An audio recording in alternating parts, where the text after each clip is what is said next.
નમસ્કાર. United Nations young change makers કોન્ક્લેવના president અને એક્સ બિલિયન લેબના એમડી સમ્યક અને એની ટીમ અને સેવાના ટ્રસ્ટી રીમાબેનની હું ખૂબ ખૂબ આભારી છું કે આજે આટલું સરસ જે ઇનિશિયેટિવ ભવિષ્ય ટોક્સની હેઠળ આજે હું તમારી સમક્ષ એના અંશરૂપે ઉપસ્થિત છું. અને મને ખૂબ જ ગર્વ અને આનંદ અનુભવ થાય છે કે આજે આપણે એક એવા વિષય પર ચર્ચા કરવાના છીએ જે આપણા સૌ માટે, ખાસ કરીને બહેનો માટે ખૂબ જ અગત્યનું છે. આપણું સ્વાસ્થ્ય એટલે કે હેલ્થ, પણ છતાં બી આપણે એને ખૂબ જ ઓછી અગત્યતા આપીએ છીએ.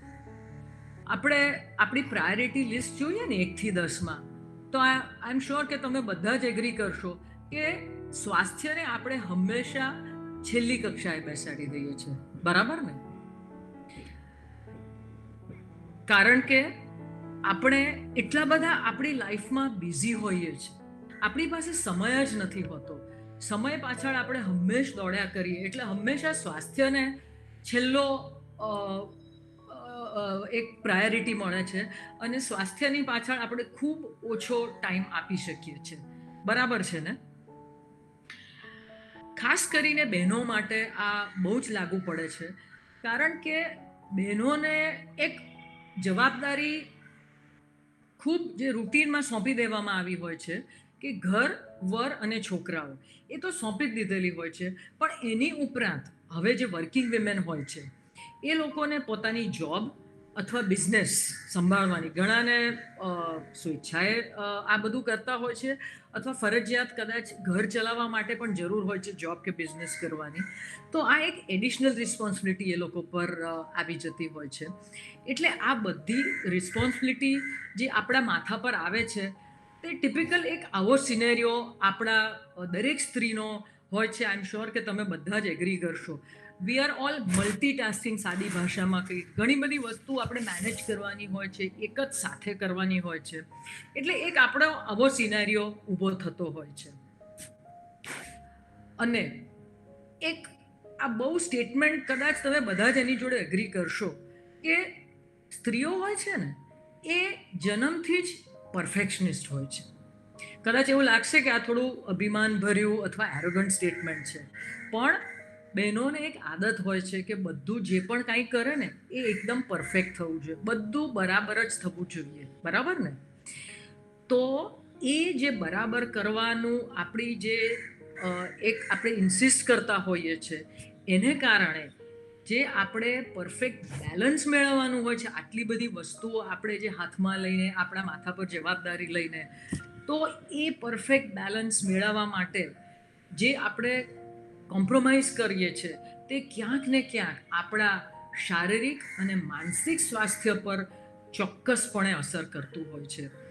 અને એ આપણને અસર કરે છે તે આપણે જે સંસાર આપણી આજુબાજુ ઊભો કર્યો હોય છે, ઘર સંસાર, અને આપણું જે જોબનો, વર્કનો સંસાર, અને એમાં જે આપણી જોડે જે સંકળાયેલા લોકો હોય છે એ લોકોને પણ અસર થતું હોય છે એનું, કારણ કે એ લોકો આપણા પર ડિપેન્ડન્ટ હોય છે.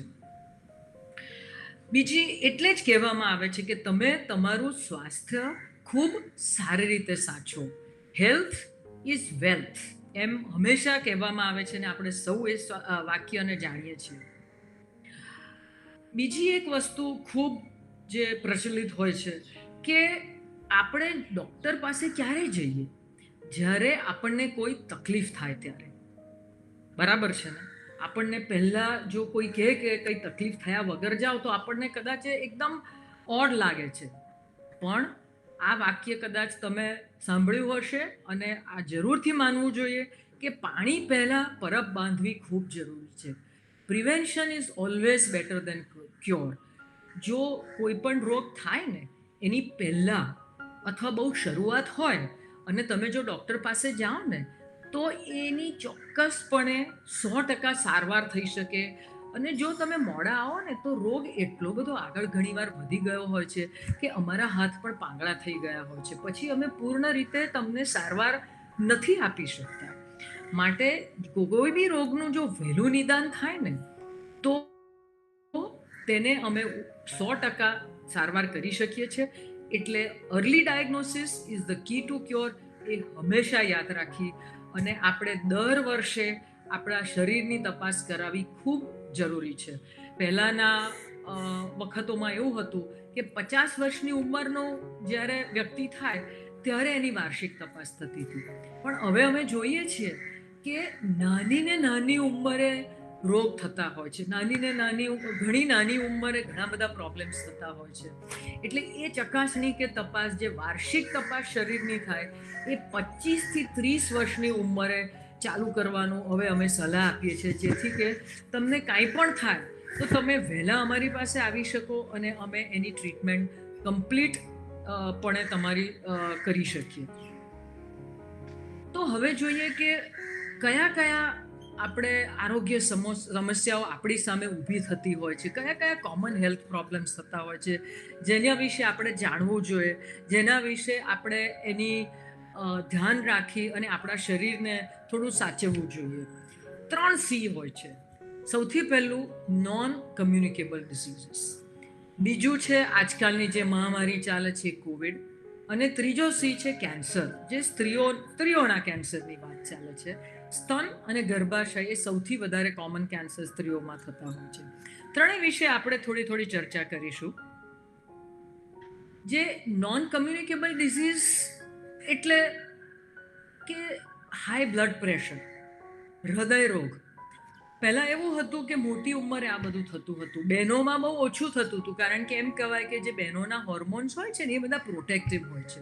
પણ આજકાલ જેમ આપણે વાત થઈ કે સ્ત્રીઓ ખૂબ જ એમ્બિશિયસ હોય છે, એ લોકોને પોતાનું વર્ક હોય છે, જોબ હોય છે, એ પ્રમાણે જે એ લોકોને સ્ટ્રેસ થતો હોય છે, તો આવા રોગો પણ વધારે થતા હોય છે. હાઈ બ્લડ પ્રેશર, હૃદય રોગ. એમ સંભળાય છે કે નાની ઉંમરે હૃદય રોગ થયો, હાર્ટ એટેક આવ્યો, બ્લડ પ્રેશર વધારે છે, ડાયાબિટીસ છે, કિડનીના રોગો છે, ફેફસાના રોગો છે, અને વજનનો પણ આજકાલના જમાનામાં ખૂબ પ્રોબ્લેમ હોય છે, કારણ કે ઘણી બધી ખાણીપીણીની શૈલી, આપણી જોબ પ્રોફાઇલ બદલાઈ ગઈ.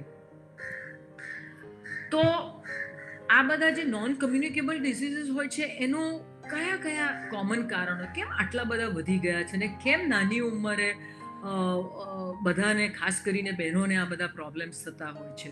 તો સૌથી પહેલું એનું કારણ છે આપણી લાઈફસ્ટાઈલ, એટલે કે જીવનશૈલી.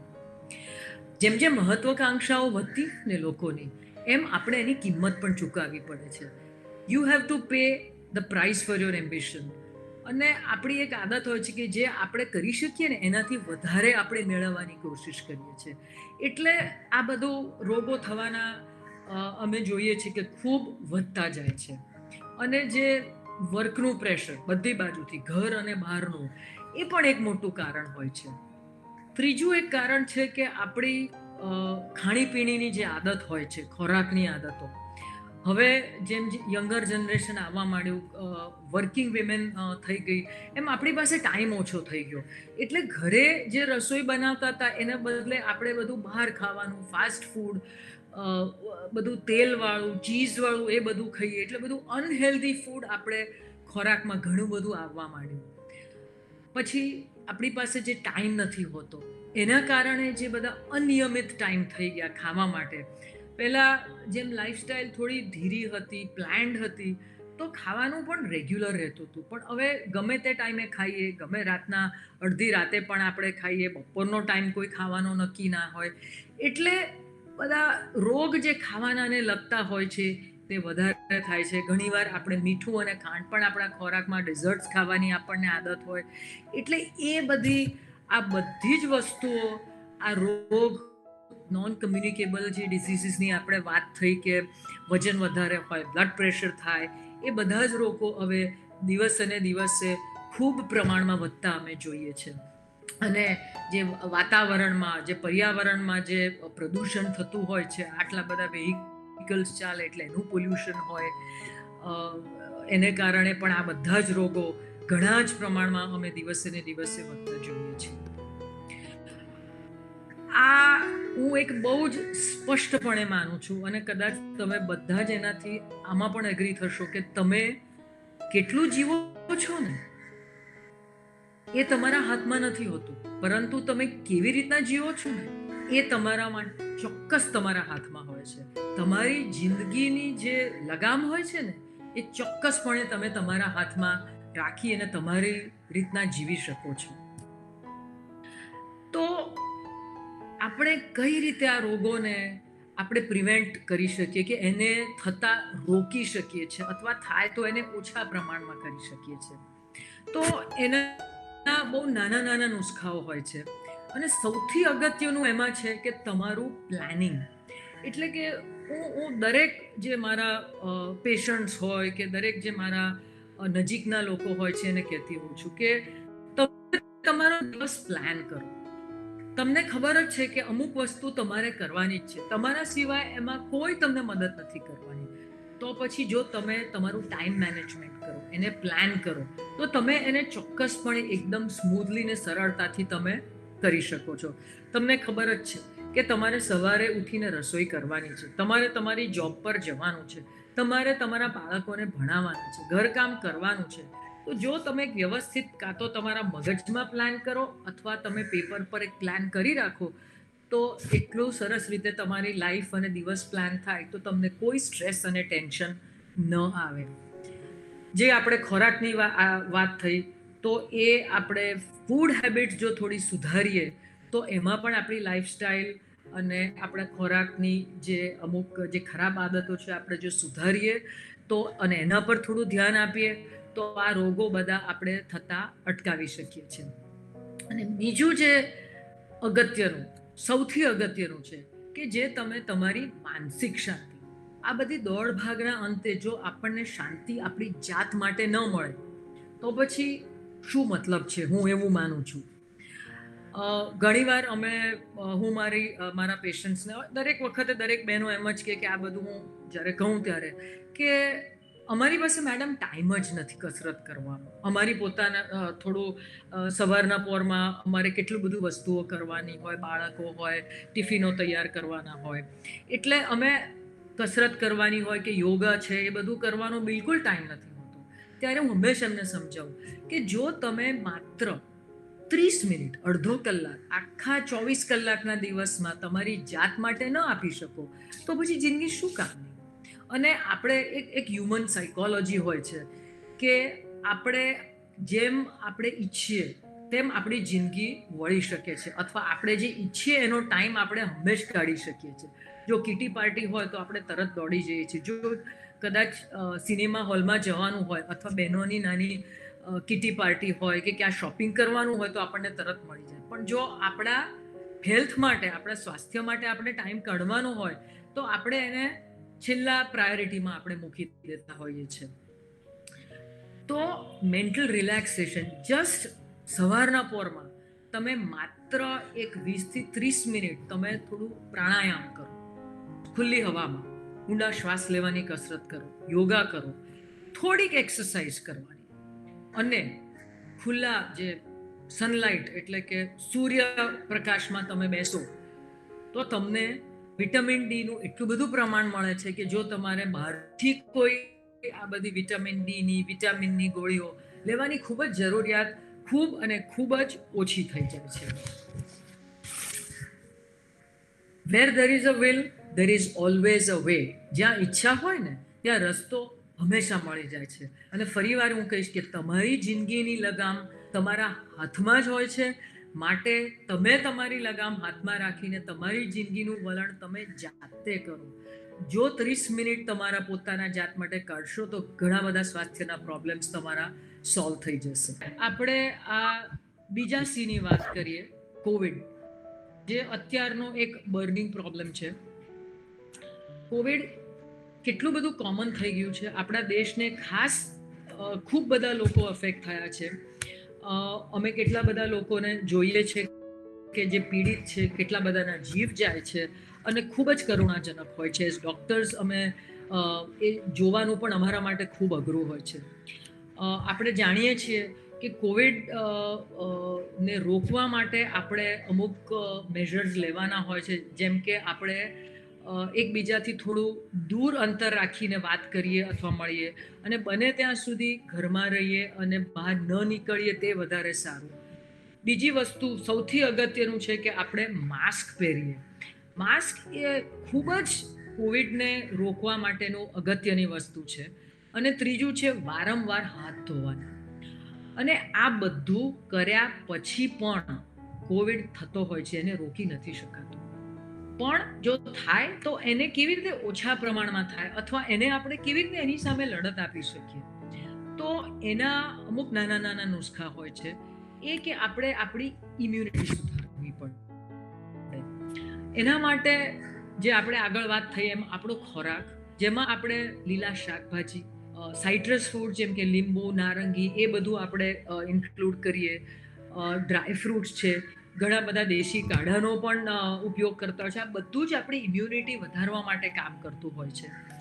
બીજી અગત્યની વસ્તુ, ઓક્સિજન માટેની બૂમો આપણે સૌ સાંભળતા હોઈએ છીએ કે ઓક્સિજન માટે માણસોને અભાવ પડતો હોય છે કોવિડમાં. આપણે જે સાદો નુસ્ખો અપનાવીએ કે ભગવાને આખા આપણા એટમોસ્ફિયરમાં કેટલું બધું ઓક્સિજન છે આપેલું, તો આપણે જો આપણા ફેફસાની કેપેસિટી, એની ક્ષમતામાં જો વધારો કરીએ ને, તો કદાચ ઓક્સિજનની રિક્વાયરમેન્ટ આપણી ઓછી થઈ જાય, કદાચ પણ આપણને કોવિડ થાય તો. એના માટે આપણે ડીપ બ્રીધિંગ એટલે કે ઊંડા શ્વાસ લેવાની કસરત કરીએ. જો રૂટીનમાં દરરોજ જે હું 30 મિનિટનો ટાઈમ જે આપણી પોતાની જાત માટે આપવાનું કહીએ છીએ એ રીતના. પ્રાણાયામ એટલે કે અલોમ વિલોમ, જે બહુ જ સિમ્પલ રીતના થતું હોય છે. અને ત્રીજી અગત્યની વસ્તુ છે, અમે જે સાદી ભાષામાં પ્રોન પોઝિશન એટલે કે ઊંધા સુઈ જવાનું. જ્યારે તમે સુઈ જાઓ ને, ત્યારે ઊંધા સુઈ જાઓ તો ફેફસાની કેપેસિટી વધતી હોય છે, એટલે ઓક્સિજન વધુ મળે અને તમારો ઓક્સિજન ઘટે નહીં.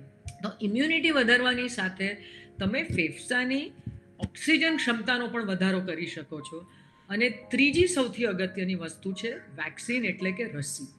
હવે રસી માટે એટલી બધી માન્યતાઓ હોય છે, ઘણી ખોટી માન્યતાઓ હોય છે કે રસીને લીધે વેક્સિન થતું હોય છે, અને ઘણાને એવું હોય કે રસી લીધી એટલે કોવિડ ન થાય.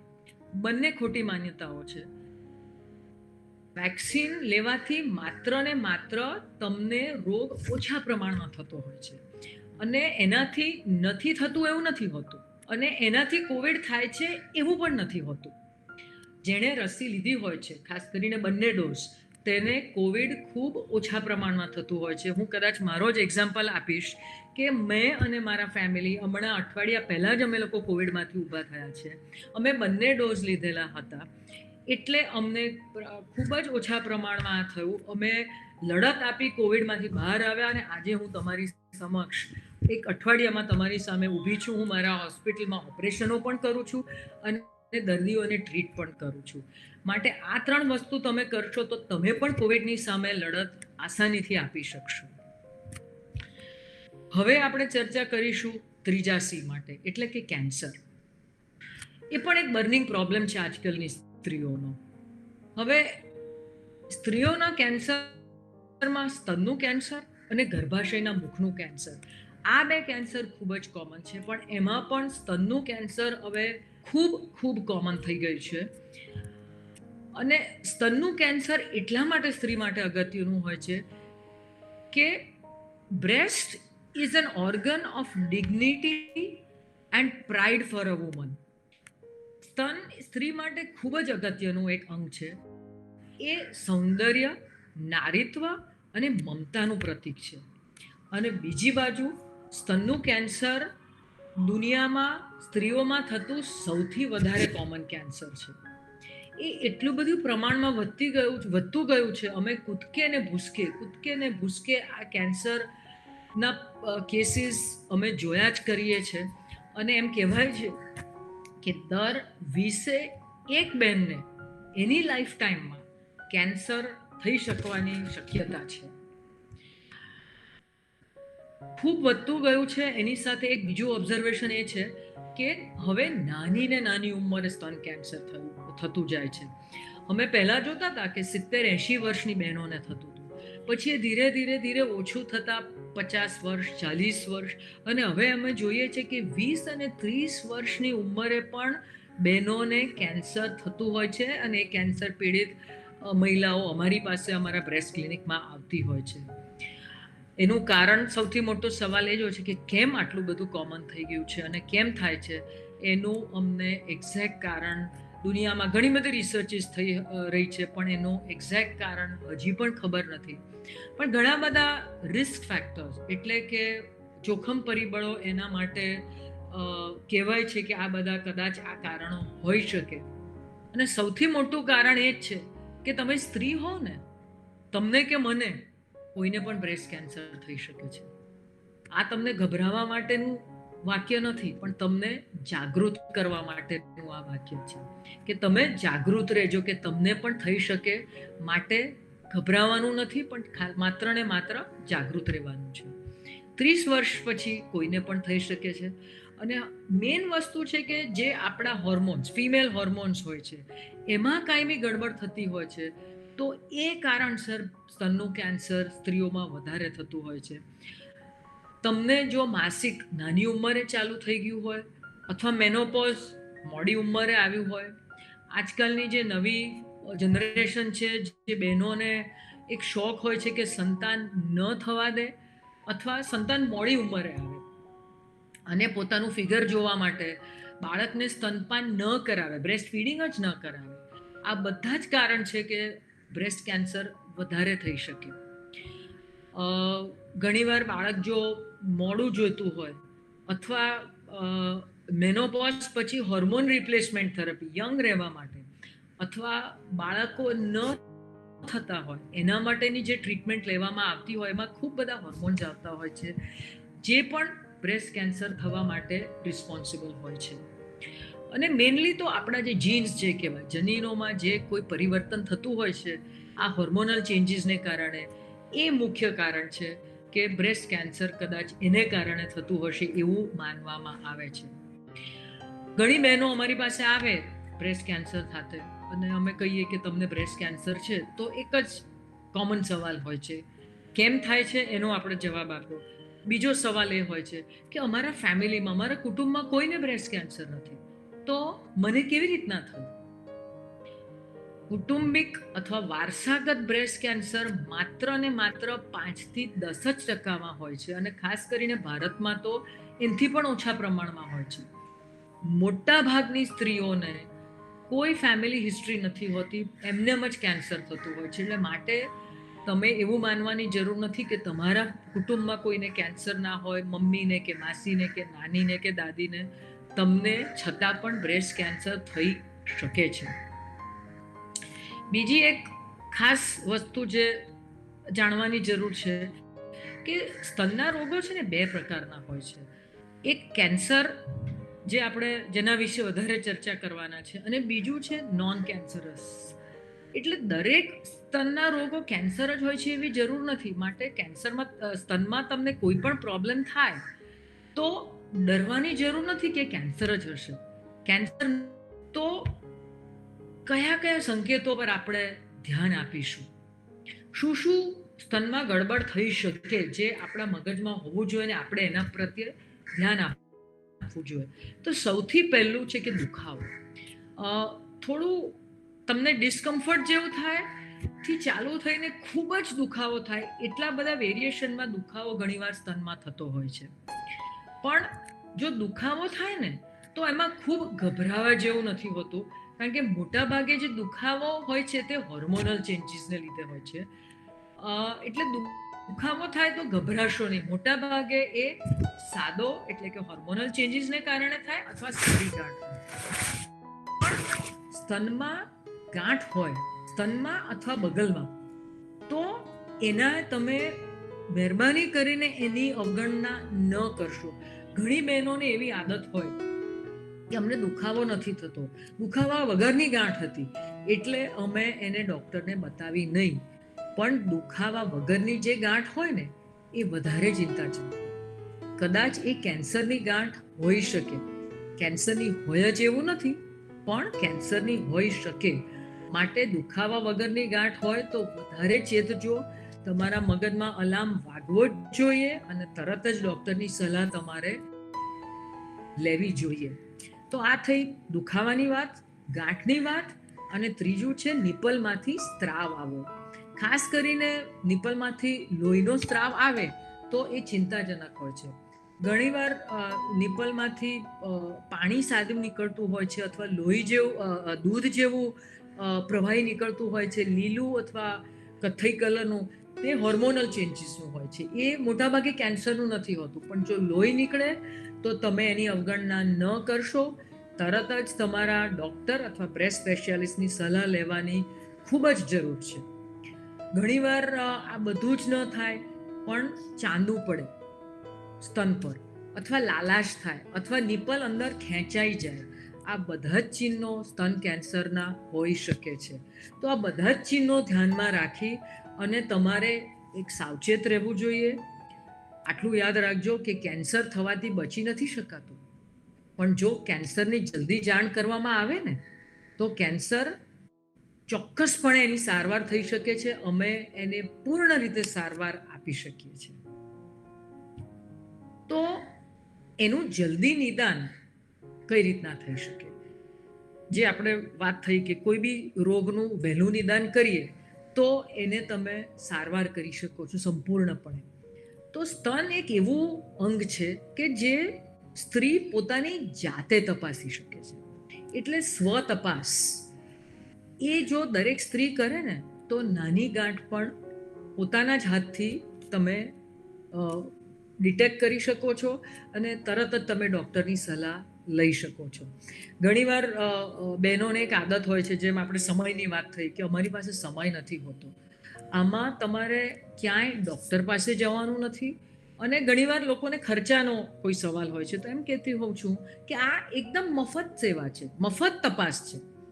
તપાસ પણ મફત છે, ક્યાંય તમારે બહાર નથી જવાનું. માત્ર ને માત્ર તમારા 2 હાથની જ જરૂર છે સ્વ તપાસ માટે. તો એના માટે આપણે કોઈ જ બહાનું કાઢવું ન જોઈએ. દરેક સ્ત્રીએ 20 વર્ષની ઉંમરથી આ સ્વ તપાસ સ્તનની ચાલુ કરવી જોઈએ. દર મહિને માસિક પતે એના 3જા થી 4થા દિવસ પછી, કારણ કે એ વખતે બ્રેસ્ટ આપણી હળવી થઈ ગઈ હોય છે હોર્મોનલ ચેન્જીસમાં. એટલે 3જા-4થા દિવસ માસિક પત્યા પછીના ઇઝ ધ રાઈટ ટાઈમ કે તમે બ્રેસ્ટનું સેલ્ફ એક્ઝામિનેશન કરી શકો છો. અને જો તમે મેનોપોઝની ઉંમરે પહોંચી ગયા હોય, તમારું માસિક બંધ થઈ ગયું હોય, અથવા તમારું ગર્ભાશય કાઢી નાખ્યું હોય ઓપરેશનથી, તો તમે દર મહિનાની કોઈ પણ તારીખ, 1લી તારીખ લઈ અને તમારે દર મહિને આ તપાસ કરવી જરૂરી છે. કેવી રીતના કરવાનું એ પણ ખૂબ અગત્યનું હોય છે. ઘણી સ્ત્રીઓને એવી આદત હોય છે કે આંગળી અને અંગૂઠા વચ્ચે ઉઠાવે અને પછી એમને ગાંઠ લાગે, તો એવું થાય કે ગાંઠ છે. પણ તમારે તપાસવાનું છે તમારી આંગળીના ટેરવાથી, એટલે કે ફ્લેટ ઓફ ધ હેન્ડથી. તમે ફ્લેટ ઓફ ધ હેન્ડથી ચારે બાજુ તમે બધી જ દિશામાં કાં તો તમે ગોળ ગોળ ફેરવો, કાં તો ઉપર નીચે ફેરવો, પણ દરેક ખૂણે ખાંચરેથી તમે, જો તમે સ્તનને તપાસો ગાંઠ છે કે નહીં એ જોવા માટે, તો તમે દર મહિને તમે તપાસો તો તમને કંઈ નવું ડેવલપમેન્ટ થાય તો તરત જ તમે તમારા હાથ પકડી શકો છો. બગલની પણ તપાસ કરવાની, અને નિપલમાંથી સ્ત્રાવ આવે છે કે નહીં એ પણ દબાવીને તમારે જાતે જ તપાસવાનું છે. તમે આ તપાસ નહાતી વખતે કરી શકો છો. અરીસાની સામે જોઈને તમને ખ્યાલ આવે કે કોઈ સ્તન બંને એક સરખા છે કે એક ખેંચાઈ ગયું છે, ઊંચું નીચું છે, તેમાં કોઈ રંગનો બદલાવ છે. અને ઊભા અથવા તમે સૂતા તમે આ તપાસ કરવાની હોય છે. અને હાથ ઊંચા કરી અને હાથ સાઈડમાં રાખવીને, જેથી કે કદાચ ખેંચાઈ ગયું હોય, નાની ગાંઠ દેખાય કે ફીલ થાય, તો તરત જ તમે ડૉક્ટરની સલાહ લેવાની આવશ્યકતા છે. અને બિલકુલ વિલંબ કર્યા વગર તમે તરત જ બ્રેસ્ટ ના સ્પેશિયાલિસ્ટ અથવા તમારા ફેમિલી ડૉક્ટરની સલાહ તમે લઈ શકો છો. હવે આ બધું કર્યા પછી ઘણીવાર આ બધું જ અમે બધાને સમજાવતા હોય છે, પણ જો તમને ઘણાને ગાંઠ પકડાય તો કેવા રિસ્પોન્સ અમને મળતા હોય છે કે ઘણા આ બધું જાણ્યા પછી બી અવગણના કરતા હોય છે. કેમ? કારણ કે અજ્ઞાનતા હોય, કે એ લોકોને કંઈ સ્તનમાં થાય એવું ખ્યાલ જ ન હોય. પણ એના માટે જ આજનું આ ભવિષ્ય ટોકનું આપણું સેશન છે કે તમને અમે જાગૃતિ કરીએ છીએ કે તમને આવું થઈ શકે, માટે જાગૃત રહેજો. બીજું છે ડર. ડર એ કે કદાચ કેન્સરની ગાંઠ નીકળશે એટલે ઘણા ડૉક્ટર પાસે ન જાય. પણ હંમેશા યાદ રાખો કે ડર કે આગે હંમેશા જીત હોતી હૈ. તમે ડર કાઢીને ડૉક્ટર પાસે જશો ને તો કદાચ નિદાન વહેલું થશે અને એની ટ્રીટમેન્ટ થશે. અને ત્રીજું, જે સ્ત્રીઓનું ઘરેણું હોય છે, શરમ અને સંકોચ. એટલે ઘણીવાર સ્ત્રીઓ એટલી બધી મોડી અમારી પાસે એડવાન્સ સ્ટેજમાં આવતી હોય છે કે અમારે ટ્રીટમેન્ટ આપવાની ખૂબ જ અઘરું પડી જતું હોય છે. માટે જ અમે એક અમારી માત્ર ને માત્ર એક ફિમેલ ટીમ, માત્ર મહિલાઓની ટીમ ઊભી કરેલી છે, જે કહીએ સ્ત્રીઓ દ્વારા સ્ત્રીઓ માટે માત્ર સ્ત્રીઓની ટીમ અમે ઊભી કરી છે. માટે કોઈ પણ શરમ અને સંકોચ વગર અમે આ સેવાઓ આપી શકીએ છીએ. અમે કાઉન્સેલિંગ કરતા હોઈએ છીએ, અમે તપાસ કરતા હોઈએ છીએ અને ટ્રીટમેન્ટ પણ આપી શકતા હોઈએ છીએ. અને તમે જો અમારી પાસે આવો છો તો અમે તપાસ તો કરીએ, પણ જોડે જોડે મેમોગ્રાફી એટલે કે સ્તનનો એક્સરે કરાવતા હોઈએ છીએ અને જોડે સ્તનની સોનોગ્રાફી પણ કરાવતા હોઈએ છીએ. સોનોગ્રાફી ને મેમોગ્રાફી એ કોમ્બિનેશનમાં થતી હોય છે, જેથી કે જે ગાંઠ આપણને હાથથી ફીલ ના થાય એ તમને સોનોગ્રાફી અને મેમોગ્રાફીમાં પણ પકડાઈ શકે. એટલે એથી પણ વહેલું નિદાન થઈ શકે. થોડા મિલીમીટરની ગાંઠ હોય તે પણ સોનોગ્રાફી અને મેમોગ્રાફી આપણને પકડી શકે છે. અને જો ગાંઠ અમને લોકોને ડાઉટફુલ લાગે તો અમે એની બાયોપ્સી કરીએ છીએ. બાયોપ્સી એટલે કે તપાસનો ટુકડો લેવાનો. કારણ કે નિદાન કરવું જરૂરી હોય છે કે કેન્સર છે કે કેન્સર નથી. પહેલાંના જમાનામાં એવું હતું કે બાયોપ્સી કરવા માટે નાનકડું ઓપરેશન કરવું પડતું. હવે જેમ જેમ સાયન્સની ટેકનોલોજી, ઓપરેશન્સની ટેકનોલોજી વધતી ગઈ, એમ બાયોપ્સી હવે અમે સ્પેશિયલ નીડલથી કરીએ છીએ. ચામડી ગાંઠ હોય એની આજુબાજુની ચામડી અમે બેરી કરી નાખીએ છીએ, લોકલ ઇન્જેક્શન આપી. સ્પેશિયલ નીડલ સોનોગ્રાફી ગાઈડેડ અમે નાખીએ અને તપાસના ટુકડા અમે લેબોરેટરીમાં મોકલી આપીએ, જે બ્રેસ્ટના કેન્સરના સ્પેશિયાલિસ્ટ પેથોલોજીસ્ટ હોય એમની પાસે મોકલી આપીએ છીએ. અને રિપોર્ટ 24થી 48 કલાકમાં આવી જાય ને એનું પાકે પાયે નિદાન થાય કે કેન્સર નથી કે કેન્સર છે. તો જો ગાંઠ કેન્સરની ન હોય તો એક નાનકડા ઓપરેશનથી એ ગાંઠ કાઢવામાં આવે છે અને સવારથી સાંજમાં તમે ઘરે પણ જઈ શકો છો. ટાંકા અમે ઓગળી જાય એવા લઈએ છીએ, એટલે ઘા ઘણીવાર લાંબા સમયે દેખાતો પણ નથી હોતો. ઘણી ગાંઠો એવી હોય કે ઓપરેશન વગર પણ મટી જતી હોય છે. તો દરેક ગાંઠ કેન્સરની નથી હોતી એ પણ ખૂબ સમજવાની જરૂર છે. અને જો કેન્સરની હોય તો એનો ઈલાજ પણ હોય છે. તો જો કેન્સરની ગાંઠ નીકળે જો તપાસમાં કે બાયોપ્સીમાં, તો એને અમને 3 અથાળા નીચે અમે ટ્રીટમેન્ટ આપતા હોઈએ છીએ. સૌથી પહેલું છે કે સર્જરી એટલે કે ઓપરેશન. જો ગાંઠ ખૂબ નાની હોય એટલે કે અર્લી સ્ટેજ હોય, એમાં કેન્સરમાં હંમેશા સ્ટેજિંગ થતું હોય. સ્ટેજ 1 એટલે ખૂબ અર્લી સ્ટેજ અને સ્ટેજ 4 એટલે ખૂબ એડવાન્સ થઈ ગયું હોય છે, જેની સારવાર થોડી અઘરી હોય છે. પણ જો તમે સ્ટેજ 1 કે 2માં અમારી પાસે આવો, એનું નિદાન થઈ શકે બહુ વહેલા સ્ટેજમાં, તો ઓપરેશન કરવાથી એ ચોક્કસપણે સારવાર એની થઈ શકતી હોય છે. અને અમે માત્ર જિંદગી નહીં પણ નવી પદ્ધતિઓથી અમે આખું સ્તન નથી કાઢતા, પણ માત્ર ગાંઠ કાઢી અને સ્તન પણ બચાવતા હોઈએ છીએ. કારણ કે હવે નાની ને નાની બહેનોને કેન્સર થવા માંડ્યું છે. અને જેમ આપણે વાત થઈ, સ્તન સ્ત્રી માટે ખૂબ જ અગત્યનું અંગ છે. એટલે સ્તન બચાવવાનું ઓપરેશન પણ હવે અમે કરતા હોઈએ છીએ, જે સ્ત્રીઓની માનસિક એટલે કે સાયકોલોજીકલ સેટિસ્ફેક્શન માટે ખૂબ જ જરૂરી હોય છે. અને જો કેન્સર થોડું આગળ વધી ગયું હોય તો એના માટે ઓપરેશન પછી અથવા પહેલાં અમારે કીમોથેરાપી આપવી પડે છે. કીમોથેરાપી એટલે ઇન્જેક્શન આપીને આખા શરીરમાં ઇન્જેક્શન જાય, થોડા ભારે કેન્સરના સ્પેસિફિક ઇન્જેક્શન્સ હોય છે. તો ઝીણા જે સેલ્સ ક્યાંક શરીરમાં ક્યાંક ફેલાયેલા હોય તો એને મારી શકે છે. અને કિરણો પણ આપવાની જરૂર હોય છે ઘણા કેસીસમાં, જે લોકલી સ્તન પર આપવામાં આવે છે. હવે આના માટે બી ઘણા બધા લોકો ગભરાતા હોય છે. એક મગજમાં એક ડર અને હાવ બેસી ગયો છે. પણ એની બી પદ્ધતિઓ એટલી બધી સુધરી ગઈ હોય છે કે જે સાઈડ ઇફેક્ટ્સ થતી હોય છે કે વાળ ઉતરી જાય, થોડી વીકનેસ આવે, આ બધું જ ટેમ્પરરી હોય છે. અને બહુ જ ઝડપથી આ બધું જ પાછું આવી જતું હોય છે ને ઇવન જે વર્કિંગ વિમેન હોય છે એ 3-4 મહિનામાં પાછી પોતાની જોબ પર પણ ચડતી હોય છે. ચાલુ કિમોથેરાપી એ પણ બધા જોબ કરતા હોય છે. માટે તમને જો કેન્સર થાય, આપણે ઈચ્છતા નથી કે કોઈને કેન્સર થાય, પણ કદાચ બી થાય તો બ્રેસ્ટ કેન્સર એક એવું કેન્સર છે કે જે સૌથી સેફ કેન્સર અથવા બેસ્ટ કેન્સર છે આપણા શરીરમાં હોવાના માટે. તો કારણ કે breast cancer is the most curable cancer. માટે જો તમને સ્તન કેન્સર થાય તો ગભરાશો નહીં, એનો ઈલાજ છે અને ચોક્કસપણે તમે સારા થઈ શકશો. આટલું ખાલી યાદ રાખો કે 20 વર્ષની ઉંમર પછી સ્તન સ્વપરીક્ષા એ ખૂબ જ જરૂરી છે, અનિવાર્ય છે. 30 થી 40 વર્ષે સોનોગ્રાફી અને એક બેઝલાઇન મેમોગ્રાફી, સોનોગ્રાફી દર વર્ષે અને એક ડૉક્ટરનો ચેકઅપ કરાવવો જરૂરી છે.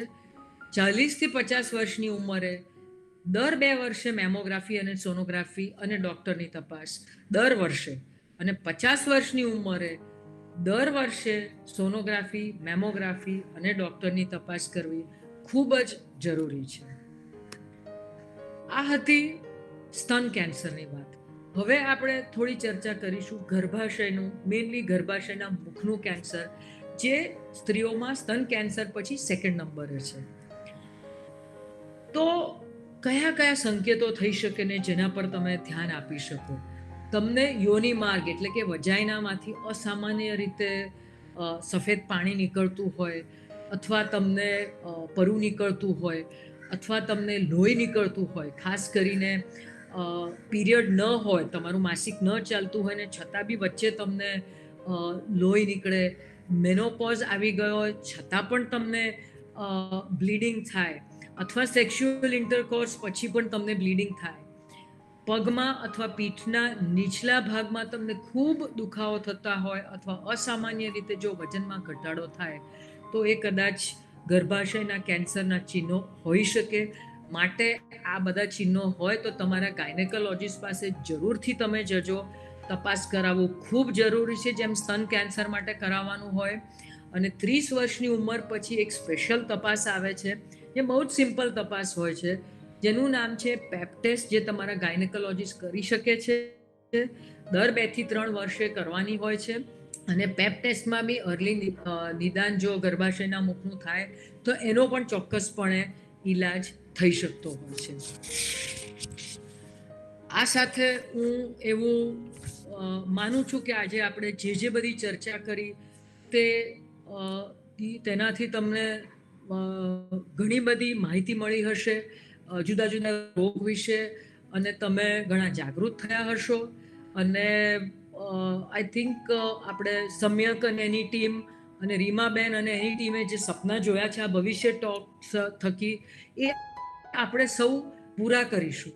અને એ સાથે હું તમારી પાસે એક વચન, દરેક બહેન જે આ સાંભળે છે એની પાસે એક વચન લેવા માંગુ છું કે તમે દર વર્ષે તમારું એક ચેકઅપ કરાવશો, તમે ડૉક્ટર પાસે જશો. આ ચોક્કસપણે કરશો ને તમે બધા?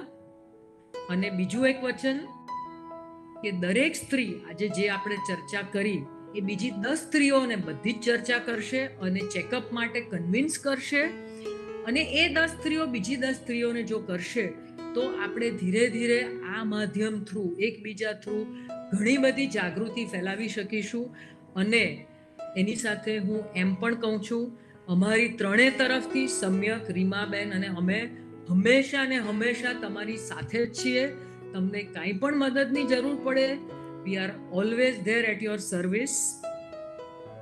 અમે ઘણી બધી વાર એવું થાય છે કે બહેનો ચેકઅપ કરાવવા નથી જતી, તો અમે ગામડે ગામડે જઈ અમારી ટીમ ત્યાં મોકલીએ છીએ, એમને કાઉન્સેલિંગ કરીએ છીએ, એમને જાગૃતિ કરીએ છીએ, એમના ચેકઅપ્સ કરીએ છીએ ફ્રી ઓફ કોસ્ટ. અને જેને ડાઉટફુલ લાગે, જેને જરૂરી હોય એને અમારા સેન્ટર્સ પર બોલાવીએ છીએ અને એમની ટ્રીટમેન્ટ અમે કાં તો ફ્રી અથવા ઓછા દરે અમે કરી આપીએ છીએ. તે અમારું એક પ્રોમિસ છે તમને.